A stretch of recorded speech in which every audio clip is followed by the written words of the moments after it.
প্রতিদিন নামাজের আগে যে তোমরা ওযু করো, এই ওযুর পরে কেউ যদি পড়ে আশহাদু আল্লা ইলাহা ইল্লাল্লাহ ওয়া আশহাদু আন্না মুহাম্মাদান আবদুল্লাহি ওয়া রাসূলুহু, ওযুর পরে এই দোয়াটা প্রতিদিন যে পড়বে, কিয়ামতের দিন 8টা জান্নাতের যে কোনো দরজা দিয়ে ঢোকার অনুমতি ওই বান্দাকে আল্লাহ দিয়ে দিবে। প্রতিদিন নামাজের আগে যে তোমরা ওযু করো, এই ওযুর পরে কেউ যদি পড়ে আশহাদু আল্লা ইলাহা ইল্লাল্লাহ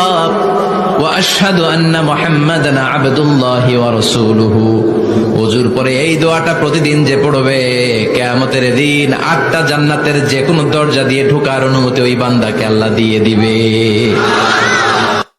প্রতিদিন নামাজের আগে যে তোমরা ওযু করো, এই ওযুর পরে কেউ যদি পড়ে আশহাদু আল্লা ইলাহা ইল্লাল্লাহ ওয়া আশহাদু আন্না মুহাম্মাদান আবদুল্লাহি ওয়া রাসূলুহু, ওযুর পরে এই দোয়াটা প্রতিদিন যে পড়বে,